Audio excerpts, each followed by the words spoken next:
Halo, selamat malam. Kembali lagi bersama saya, Kadet PS Kusuma Diatmika, mahasiswa Universitas Terbuka, Prodi Sistem Informasi dengan NIM 08172118. Nah, di sini saya akan membuat praktik tugas 1 administrasi jaringan, yang dimana kita akan diminta untuk mendesain subnetting dan juga tabel routing pada sebuah perusahaan. Nah, di sini kita akan lanjut saja.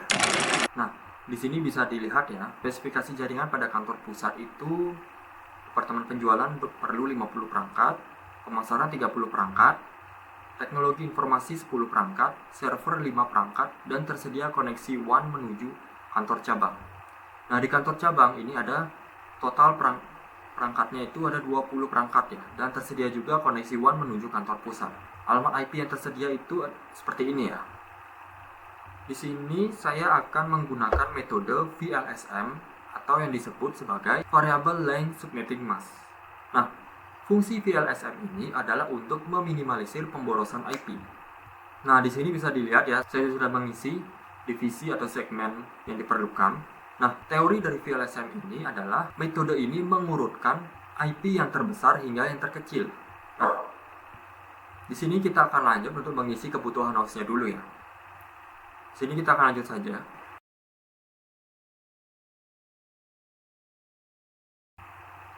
Nah, di sini bisa dilihat ya. Pada tabel di bawah saya mengisi one link pusat ke cabang ya, atau sebaliknya. Di sini saya hanya perlu 2 perangkat ya. Perangkat ini berupa router gitu ya. Sini saya tulis saja router ya.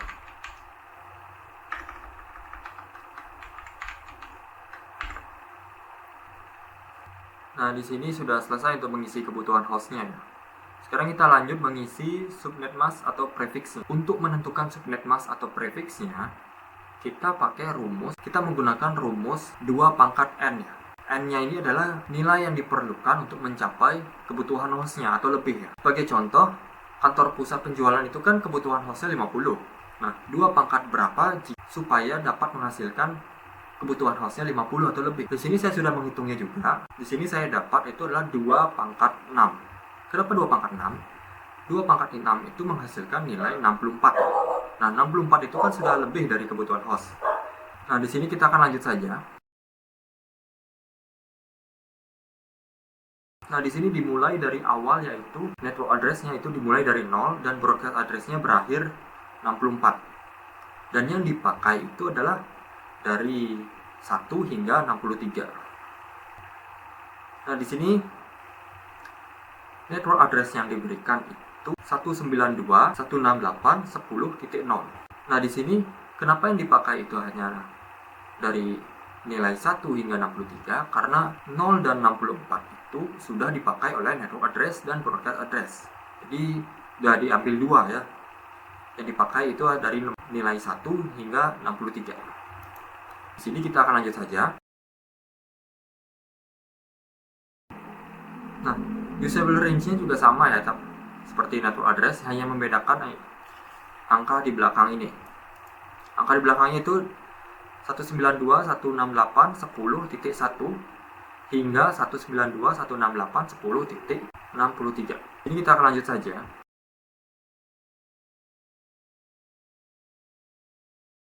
Nah, di sini sama ya seperti yang tadi ya, hanya membedakan di angka belakangnya saja. Ya, untuk kantor pusat penjualan sini sudah selesai ya. Kita pakai cara yang sama pada kantor pusat pemasaran sampai ke kantor pusat server. Nah, di sini kita akan lanjut saja.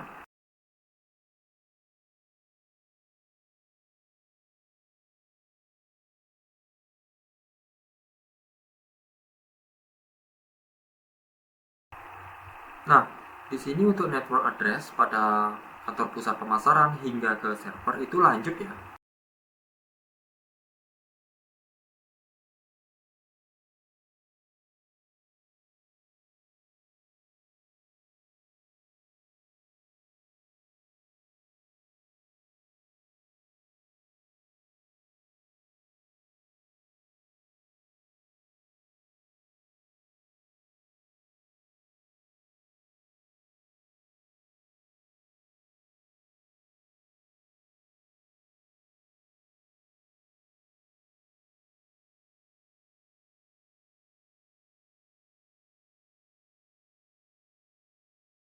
Nah, di sini saya akan lanjut untuk membuat router pada one link yang menghubungkan pusat cabang atau sebaliknya. Di sini kita akan lanjut saja. Caranya sama seperti tadi ya. Kita akan lanjut pada angka IP terakhirnya.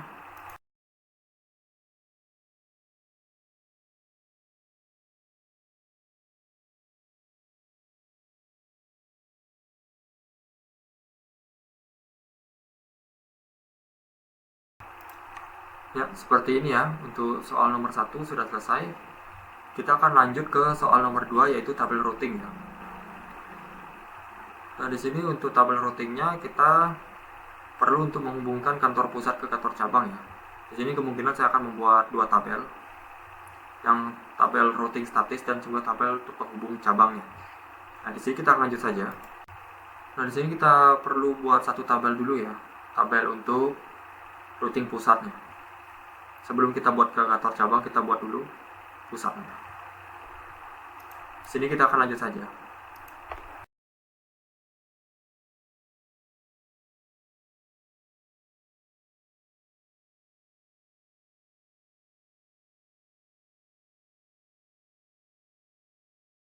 Nah, di sini bisa dilihat ya, untuk destination work-nya ini menuju ke kantor cabang ya, dari pusat ke cabang gitu. Kantor cabangnya yaitu network address-nya ya 192.168.10.96 ya. Nah, di sini kita akan lanjut saja untuk subnet mask-nya.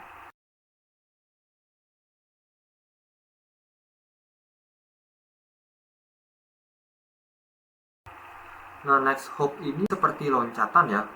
Seperti dia harus melalui IP terdekat dulu supaya mencapai ke kantor cabang ya. Nah, di sini untuk menentukan next hop-nya kita bisa pakai one link ya. Yang ini. One link ini kan dia penghubung pusat cabang atau sebaliknya. Kita bisa pakai IP-nya yang ini, IP terakhirnya. Di sini kita lanjut saja.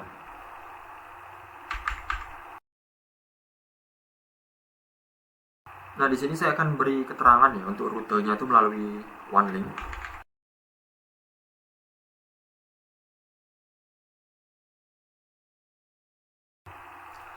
Nah, kita akan lanjut ke tabel routing pada cabang ya, supaya kantor cabang bisa terhubung ke kantor pusat. Ini kita akan lanjut saja.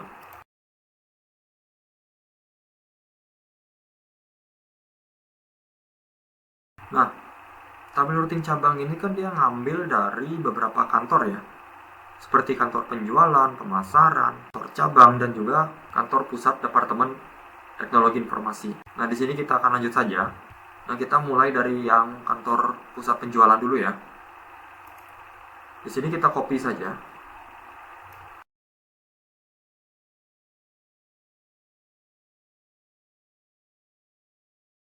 Nah, untuk next hop-nya itu karena dia routing cabang ke kantor routing statis atau routing pusat, di sini kita pakai punyanya kantor pusat server.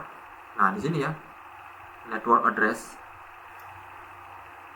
yang 192.168.10.144. Nah, di sini untuk next hop-nya tetap menggunakan one link ya, pusat cabang. Tapi kita gunakan yang namanya IP pertama.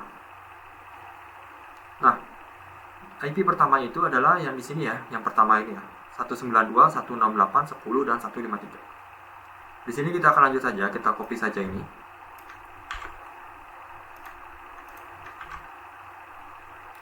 Nah, keterangannya ini saya akan beri nama rute menuju departemen penjualan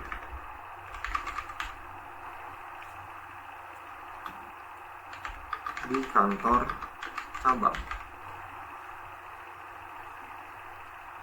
Nah, seperti ini ya contohnya.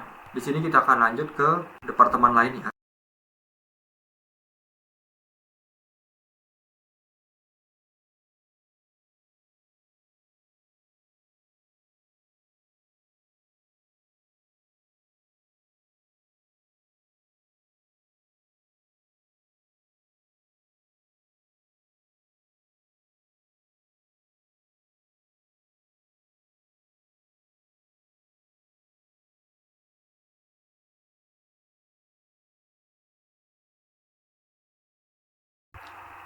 Nah, untuk next hop-nya ini sama semua ya, karena rutenya itu melalui one link pusat cabang dan atau sebaliknya ya. Kita samakan saja.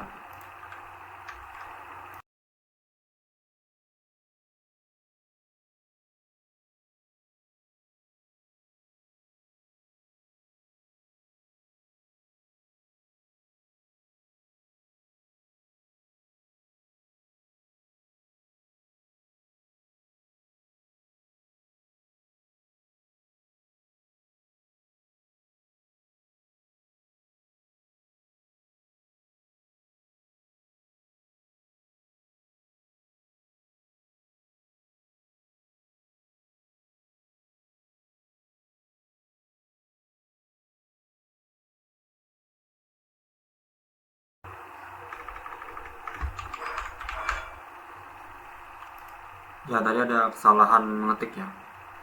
Tadi saya salah masukkan, harusnya kantor cabang itu tidak perlu dimasukkan karena sudah masuk ke one link ini ya. Ya, seperti ini ya hasilnya. Nah, di sini untuk tugas 1 administrasi jaringan sudah selesai ya. Sekian video yang saya buat. Jika ada salah kata, mohon dimaafkan. Terima kasih.